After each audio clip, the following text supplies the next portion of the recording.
Good day. My name is Leah Chelsea K. Narbacan and my partner is Derminash A. Urbano. we are information technology students from LSPU San Pablo City, Laguna. In this video, we'll be presenting a program we've developed to illustrate our understanding of the fundamental programming concepts. Our program is designed to illustrate the use of variables, data types, and operators in a simple and engaging way. We'll be walking you through the code step by step and explaining each part in detail. We hope you find our presentation easy to understand and interesting. Variables and data type activity 1. Write a program that prompts the user to enter their first name, last name, and age. Store this in appropriate variables and display a greeting messages including their full name and age. So, ito po yung aking code para sa activity 1 in the data types and variable. In the first line, dito po nag-i-indicate po dito yung first person, yung unang information po na ilalagay po natin para sa unang tao na yon.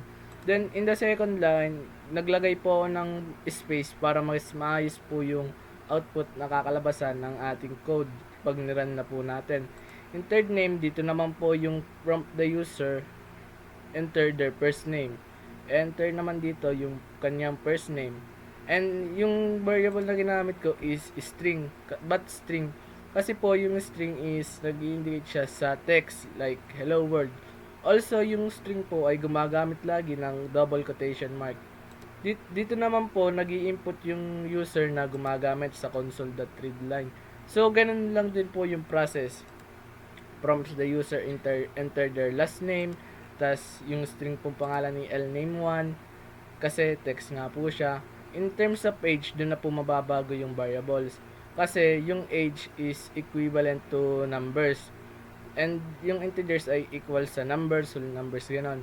And ito convert to int kasi po hindi naman po siya string kaya ko-convert muna natin siya to integers. And dito pa rin po sa console.readline yung i-input ng user yung gumagamit, dito po mag-i-input pa rin yung mga gumagamit. And the second ano po, ang naglagay po ulit ako ng panibagong space para naman po sa second person na maglalagay ng another information and space po ulit para yun nga po kakasabi ko lang para po maging mas maayos yung kakalabasan na output. So in the second person, ganun pa rin po ilalagay from the user enter their name. Then napalitan lang po yung pangalan po ng variables. Magiging ano po siya, magiging fname2. Kasi po pag naging fname1 po yan, magkaka-error na po yung code. And console.readline, ganun pa rin po yung process hanggang matapos. And dun po sa age, ganun pa rin po. Then sa output is naglagay po ng output para alam natin kung ano talaga po yung magiging output ng ating code. So naglagay po ulit ng space para mas maging maayos. So next, ito na po yung output.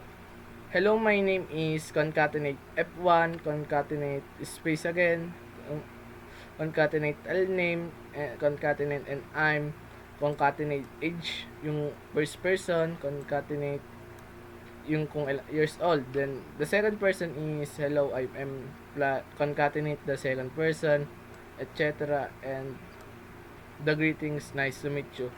First, let's define po muna natin is what is concatenation. Ang concatenation ay isang proseso ng pagdadragdag ng mga string sa dulo ng isa pang string. Pinagsasama ito sa pamamagitan ng plus operators. Ito, plus operators. So, pag nirun po natin siya, ito po yung magiging output niya. So, sir, mabagal po talaga siya mag-run kasi ano, parang naglalag po o ganun, may something na po yung laptop. Kaya wait lang po tayo, sir.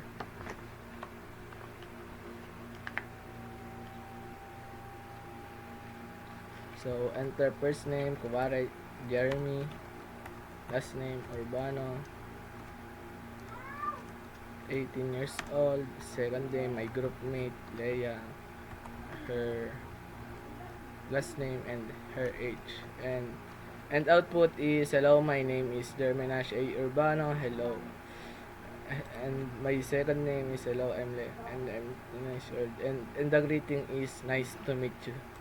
Ayun lang po yung explanation ng code po namin dito sa first activity and thank you. Number 1. Variables and data types. Activity number 2. Write a program that calculates the area of a circle.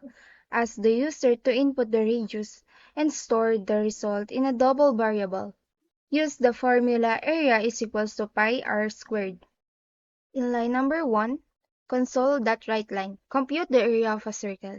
Sa linyang ito, pinapakita namin sa users ang mensaheng compute the area of a circle upang ipaalam sa kanila ang aming programa. In line number 3, console.writeLine. Ang console.writeLine ay ginamit namin upang maglagay ng isang blankong linya para sa mas maayos at mas maging organized ang aming program. Line number 4, double pi is equals to 3.14159. Ang double ay isang data type na ginagamit upang mag-imbak ng mga numero na may decimal point. Sa linyang ito, nagdeklara kami ng isang variable na tinatawag na pi. At ito ay equal sa 3.14159. Ito ay approximate number na mathematical constant na pi. Sa line number 6, console.write, input radius. Dito ilalagay o i-input ang radius ng circle.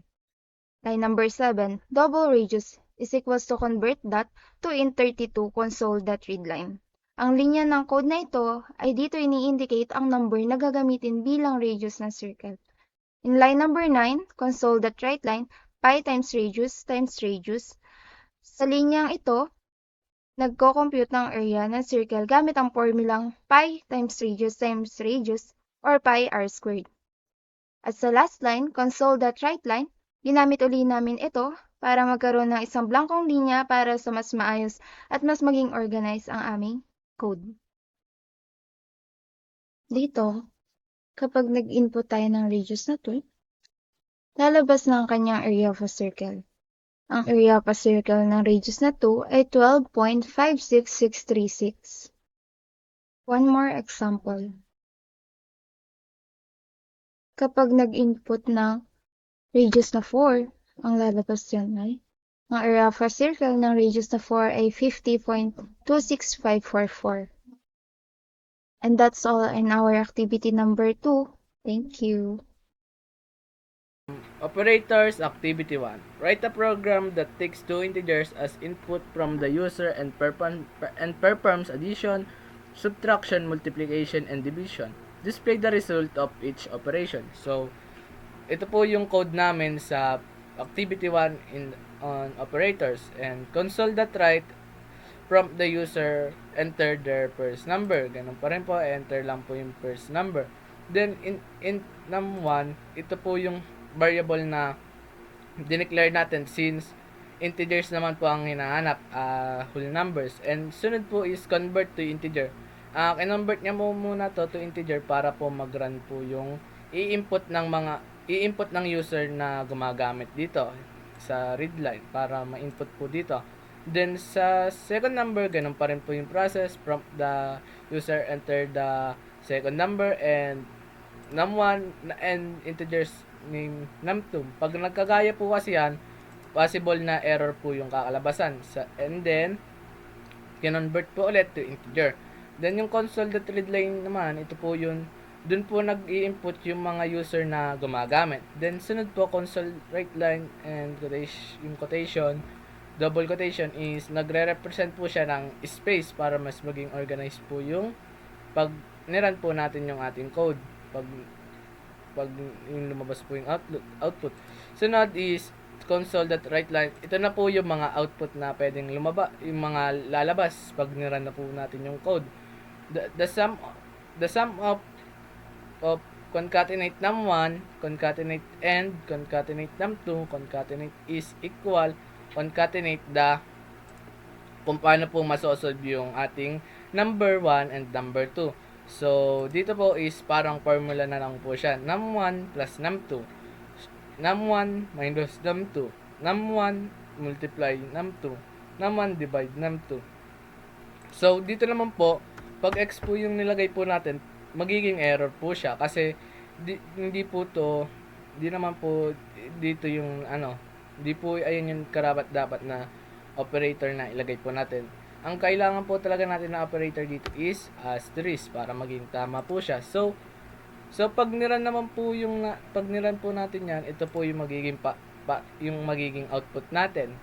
Enter first number 20, 10, and makikita niyo po is accurate po yung mga sagot. Tama po silang lahat.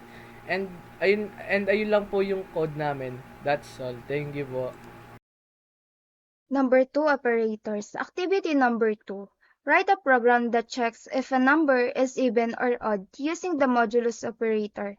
Ask the user for input and display the result. In the line number 1, pinapakita dito na need mag-enter ng user ng number sa console.write. Ang console.write, ito yung ginagamit na method upang hindi ito lumipat sa bagong linya pagkatapos ng text. In the line number 2, pinapakita dito na nag-declare ako ng int na variable kasi number yung hinahanap. Then ang convert that to int 32, ito naman yung kina-convert na tumutukoy sa representation ng string ng isang number. Ang console.readline naman, ito yung tumutukoy upang basahin ang isang variable na ginamit. In the line number 3, gumamit kami ng if-else statement upang matukoy kung yung number ba ay even or odd. Kino-compute ng %2 operator ang natitira kapag ang number ay dinivide by 2. In the line number 4, if this number is equal to 0, 2, 4, 6, 8, 10, ito ay even number. So kapag yung number na yan ang lumabas, ang dapat magiging output niyan ay this is even number. In the line number 5, if the number is equal to 1, 3, 5, 7, 9, ito yung odd number. So, kapag yung number naman na yan ang lumabas sa output, ang dapat magiging sagot dyan ay this is odd number.